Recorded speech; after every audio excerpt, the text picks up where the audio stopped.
Good afternoon, everybody, and thank you for coming again. I want to thank Robert Jenrick, the Community Secretary, and of course Dr. Jenny Harries, the Deputy Chief Medical Officer. And I want to thank everybody in the country today for the whole effort that we are collectively making. I want to thank the amazing workers in the NHS, everybody working in social care, in every sector, food distribution, transport, you name it, absolutely everybody who is keeping this country going today. And I want to thank everyone who is being forced, of course, to do something differently today. Everyone who didn't visit their mum for Mother's Day, but FaceTimed them, Skyped them, rang them instead. Thank you for your restraint and for what you did. Everybody who was forced to close a pub or a restaurant or a gym or any other business, bar, that could have done fantastic business on a great day like this. Thank you for your sacrifice. I know how tough it must be. And I can tell you once again that this government will be standing behind you, behind British business, behind British workers, employees, the self-employed, throughout this crisis. And the reason we're taking these unprecedented steps, both to prop up business, to support our economy, and these preventive measures, is of course that we have to slow the spread of the disease and to save thousands of lives. And today we've come to the stage of our plan that I advertised at the outset when we first set out the plan of the UK government, when we now have to take special steps to protect the particularly vulnerable. And you remember that I said that the moment would come when we needed to shield those with serious conditions. There are probably about 1.5 million in all, and in a minute Robert Jenrick will set out the plan in detail. But this shielding will do more than any other single measure that we are setting out to save life, and that is what we want to do. Also to reduce infection and to slow the spread of the disease. And I want to say just a couple of other things. We have to do more to make sure that the existing measures that we are taking are having the effect that we want. So it's crucial that people understand tomorrow that the schools are closed, and tomorrow you shouldn't send your child to school unless you've been identified as a key worker. And more generally, in view of the way people have responded over the last few days to the measures that we have set out, I want to say a bit more about how we interact outdoors. And of course, I do, people to be able to go to the parks and open spaces and to enjoy themselves. It's crucial for health, for mental and physical well-being. But please follow the advice and don't think that fresh air in itself automatically provides some immunity. You have to stay 2 meters apart. You have to follow the social distancing advice. And even if you think that you are personally invulnerable, there are plenty of people that you can infect and whose lives will then be put at risk. And I say this now on Sunday afternoon, Sunday evening. Take this advice seriously. Follow it, because it's absolutely crucial. And as I've said throughout this process, we will keep the implementation of these measures under constant review.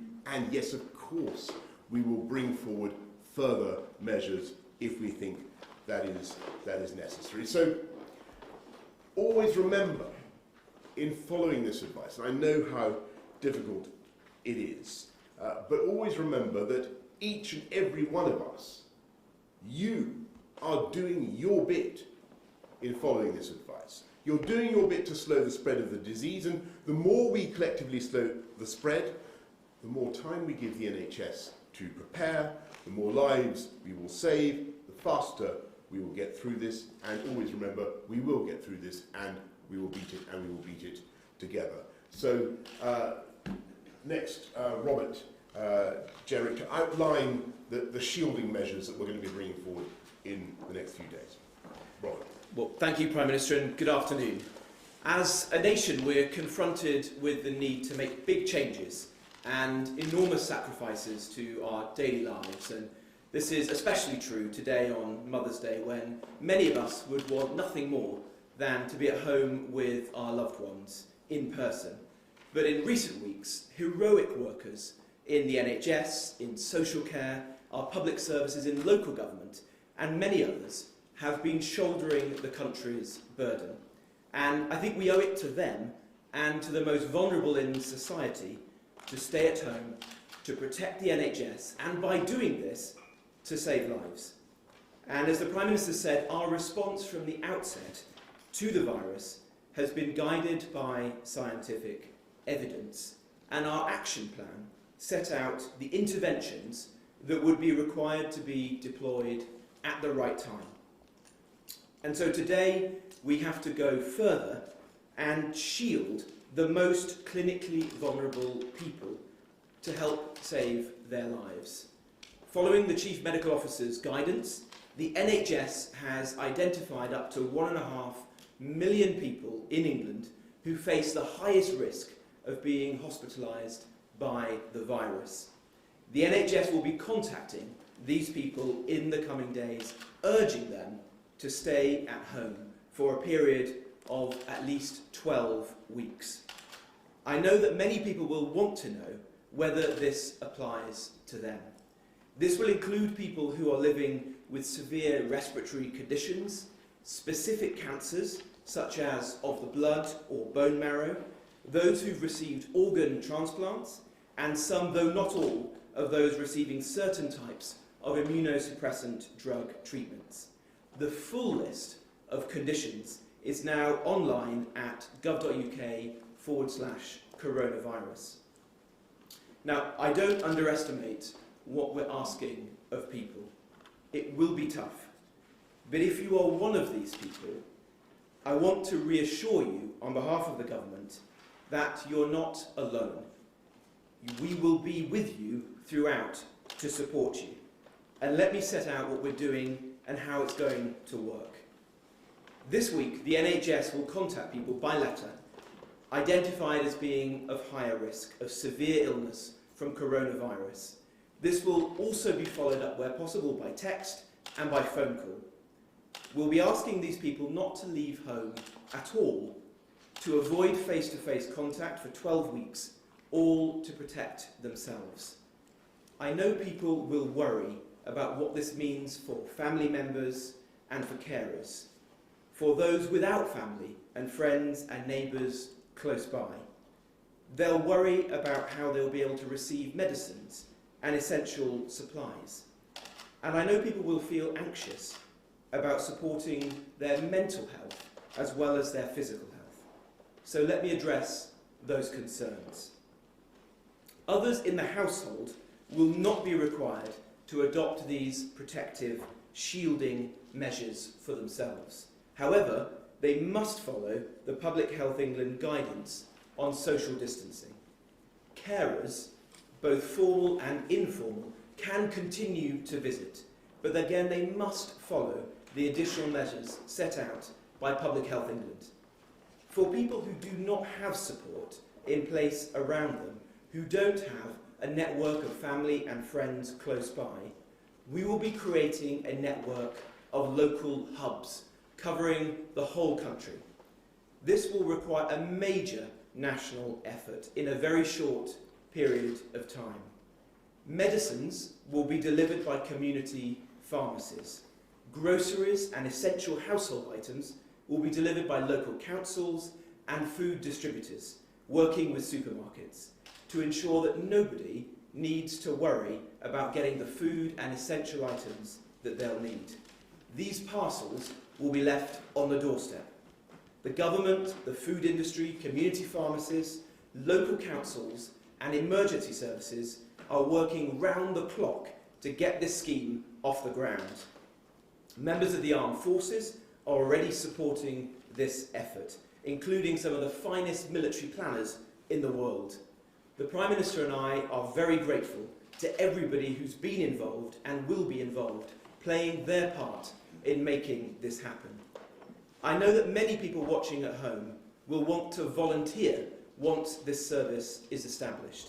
There will be opportunities, and everybody can contribute in different ways. In every city, in every town and village, there's a huge amount of work to be done, and each of us has the power to do it. We need to remember our neighbours when we shop. We need to pick up the phone for a chat with loved ones. We need to display small acts of kindness, of thoughtfulness, of love and compassion. This will be a very worrying time for people with these health conditions. But whilst more people will be required to be by themselves at home, and that's difficult, let's guarantee that they are never alone. And when all of this is done, that we emerge as better neighbours to each other, as stronger communities, and that we are all proud of the part that we played in this effort. Thank you. Thanks, Robert. Jane, is there anything you want to add? I think perhaps just to add three things to this. I'm sure there'll be some questions and I'm happy to answer those. I think first of all, just to highlight, this is a hugely complex task clinically to identify these individuals. Clearly we're asking them to take themselves out of society for 12 weeks, and that is no small ask. And the measures that you've just heard recognise that difficult balance. In doing that, we have worked with the Royal College of General Practitioners, with NHS Digital, with the Medical Royal Colleges, and with secondary care clinicians as well. And I just want to offer my thanks to them, and they will continue to work with us over the next week or two while we refine the individual lists.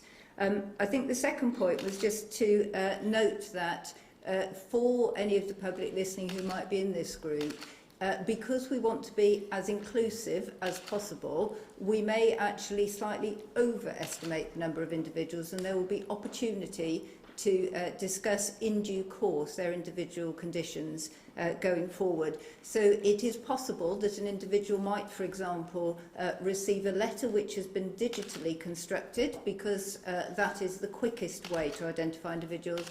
But we recognise also that the person at the end of the digital number is an individual living their lives, and their condition changes on a regular basis.